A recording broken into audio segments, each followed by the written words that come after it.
Hello and welcome. In this video, we'll talk about solving polynomial inequalities with negative leading coefficients. In this case, I brought in an example of a fourth degree polynomial inequality, which is already in factored form. Our focus will be on solving the inequality when one of the factors will have a negative leading coefficient. So let's get started. As you see here, we have x minus 3, the first factor, multiplying negative 2x plus 5, the second factor, multiplying 2x, the third factor, multiplying x plus 7, the last and the fourth factor. Because we have four factors, each containing x to the power of 1, we'll say that the degree of this polynomial inequality is 4. Notice how the leading coefficient of the first factor, this is the leading term, right, x, so the leading coefficient of it is positive. The leading coefficient in the next factor is negative 2, so negative. And then positive, positive. So we're going to start with step 1, which is find the zeros of each factor. So we'll say that x minus 3 equals 0, negative 2x plus 5 equals 0, 2x equals 0, x plus 7 equals 0. So the first 0 would be at 3. The next one would be at 5 over 2. Remember that we have to take 5 to the other side and divide by negative 2. The next 0 is at 0. The last one is at negative 7. So here go all our zeros. The next thing we want to do is build the table or the chart. We start with the horizontal line first, and then the vertical line. Now, part of this horizontal line represents the numbered line, where we place all the possible values of x. So all the possible values of x will vary from negative to positive infinity. That's the domain of any polynomial function, thus any polynomial inequality. Next thing we want to do is place the zeros on the numbered line. Remember to place them equidistant from each other and in order. This number line is not to scale. So we'll have 4 zeros, 1, 2, 3, 4. We'll start with placing negative 7, which is the smallest number, and then 0, and then 5 over 2, or 2.5, the same thing. As long as we do not round the zeros, it's totally fine to write them in decimal form. And then on this space in here, in this column, we're going to list all the factors, which are x minus 3, negative 2x plus 5, 2x, and x plus 7. We'll draw a nice horizontal line here. And down below, we'll write the product x minus 3, negative 2x plus 5, 2x, and x plus 7. So what we're going to do is study the sign of each factor. In order to do this, we're going to start with zeros. Remember, the zeros are the points where the positives say goodbye to negatives and vice versa. So it separates negatives from positives. The first factor is x minus 3. It's 0 at x equals 3, which means that x minus 3 will be 0 at positive 3. Now, if x minus 3 is 0, then we'll have 0 times anything equals 0. So we're going to say that the product will also be 0. The next factor is negative 2x plus 5. Negative 2x plus 5 is 0 at 5 over 2. So we're going to say at 5 over 2, this is 0. And if negative 2x plus 5 decides to become 0, then the whole thing here will become 0. So 0. The next factor is 2x. 2x is 0 at x equals 0. If 2x equals 0, the product of the four factors will also equal 0. The last factor is x plus 7, which is 0 at negative 7. So we'll say that at negative 7, x plus 7 is 0, and it will make the whole product here 0. So once we have defined where the zeros of each factor are, then we are going to start studying the signs of each and every factor. So x minus 3 is 0 at positive 3.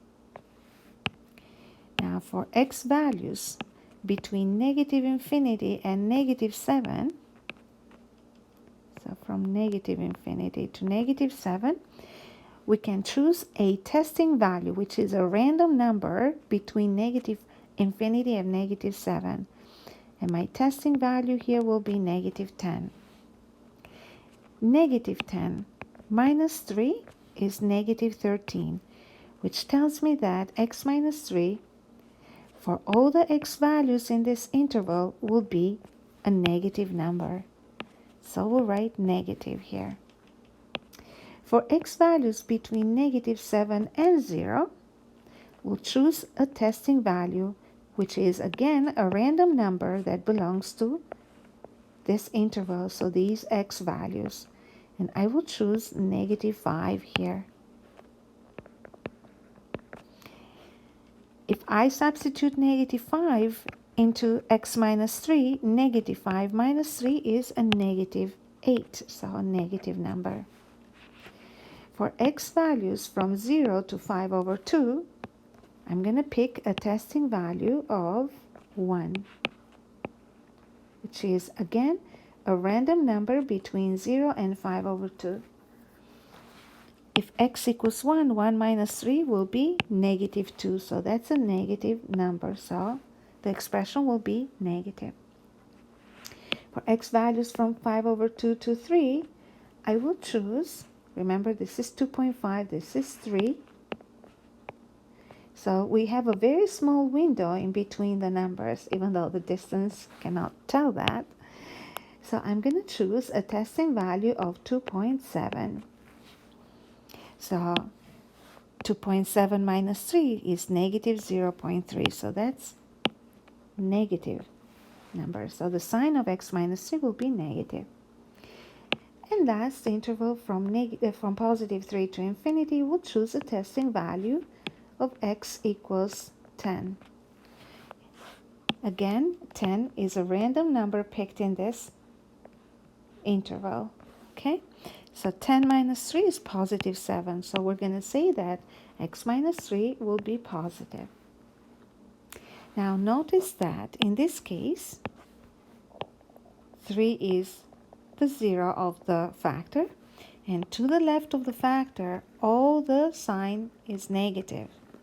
All the signs are negative, and to the right of it is positive. Let's move on to the next factor, negative 2x plus 5.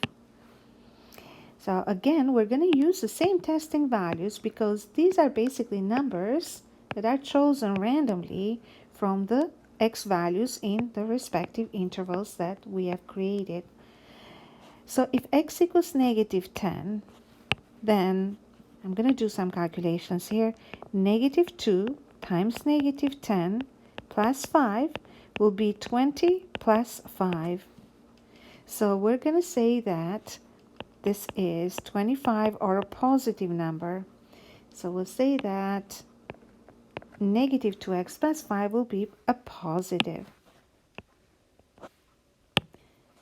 I wish to erase this. I don't want to be too overcrowded. So the next one is x equals negative 5. If x equals negative 5, then negative 2 times negative 5 plus 5 is 15. So we'll say that negative 2x plus 5 will be positive in this interval from negative 7 to 0. So next, x equals 1.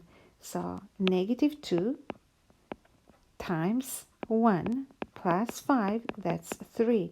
So that tells us that negative 2x plus 5 will be a positive number for all the x values from 0 to 5 over 2. So the next testing value is 2.7. So negative 2 times 2.7 plus 5. This time is negative 5.4 plus 5.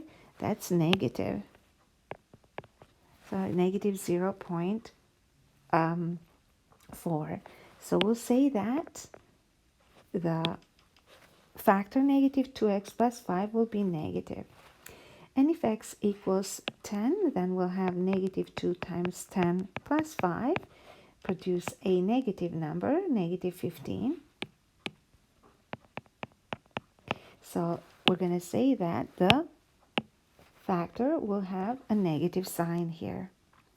Notice how when the leading coefficient of the factor is positive, to the left of the factor, the expression will be negative. To the right of the factor, positive. Whereas when the leading coefficient in a factor is negative, to the left we'll have all positive numbers, to the right negative.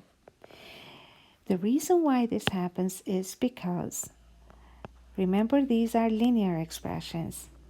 And x minus 3, we'll have the 0 right here at 3. And to the right of its 0, so for bigger than 3, x values bigger than 3, the y values will be positive. And less than 3 will give negative y values. When we have negative leading coefficients, the graph of the line negative 2x plus 5, let's say this will be 5 in here and the slope will be right here, negative. Here is your x-intercept, 2.5. And we are going to say that for x values that are above 2.5, so when the x values are more than 2.5, the graph will be below the x-axis on negative. And to the left of the intercept, so for less than the x-intercept, it will be positive. So this is the reason why to the left of the intercept, which is right here at 5 over 2, we see all the positive numbers. And to the right of the x-intercept, we see all the negative numbers. So if you want to solve polynomial inequalities more quickly, sometimes it can help to simply allocate the zeros and check what the sign of the leading coefficient is. If the sign is positive, then to the left of 0, fill it in with negatives. To the right of 0, positives. If the leading coefficient is negative, to the left of 0, fill it with positives. To the right, negatives. So for example, for 2x, we have the 0 at x equals 0. The leading coefficient is positive. That tells us that 2x will be negative to the left of 0, positive to the right of 0. If you want to test, check and see negative 2, positive 2 times negative 10 will be negative 20, right? So it works. X plus 7 has a 0 at negative 7. leading coefficient is positive, so it will be like this factor here. So it will be negative to the left of 0, positive to the right of 0. Now it's time for us to determine the sign of the whole product. When we determine the sign of the product, we multiply the signs of each factor within each respective interval. So in the first interval, negative infinity to negative 7, we'll have a negative multiplying a positive, a negative, and then a negative. That will give a negative product. The next one is a negative, a positive, a negative, a positive. That's a positive product. Next, we have a negative, okay, a positive, positive, positive. So, positive, positive, positive. So that's a negative. Next, we have negative, negative, positive, positive. So negative, negative, positive, positive. That produces positive. And then the last one we have positive, negative, positive, positive, which means positive, negative, positive, positive, and that will give a negative. So as you see in here, we have already made a decision on the sign of each of the product in each interval, okay? So I want to add in here that you don't really have to show this step in here. I'm only writing it so I can show you, but you don't necessarily have to. You just make a mental calculation in here. Now let's take a look at our inequality. What we want our polynomial to be. Like we want it to have a negative sign or a value of 0, so less than or equal to 0. So this will happen in the following intervals. So negative we have right here, and then right here. Or I should say better, in here, actually, here, and then here, and then in here, right? So therefore our solution will be the interval or the x values from negative infinity to negative 7. That's when the product is negative. And then from 0 to 5 over 2. Okay, I just want this. And then last but not least, from 3 to infinity. So this is how we write the solution. I'm going to say x must belong to the first interval from negative infinity to negative 7. We want negative 7 because we do want the 0 as well. And then from 0 to 5 over 2, 0 to 5 over 2. We want the zeros as well. So square brackets. And last but not least, from 3 to infinity. So we want the zeros, so square brackets. And there we go. And this would be the solution to this inequality. As the degree increases, we just have to add more factors in the chart in here and then decide the sign of the product accordingly. So I hope this helped deepen the understanding of solving polynomial inequalities, and I hope this all made sense. Bye for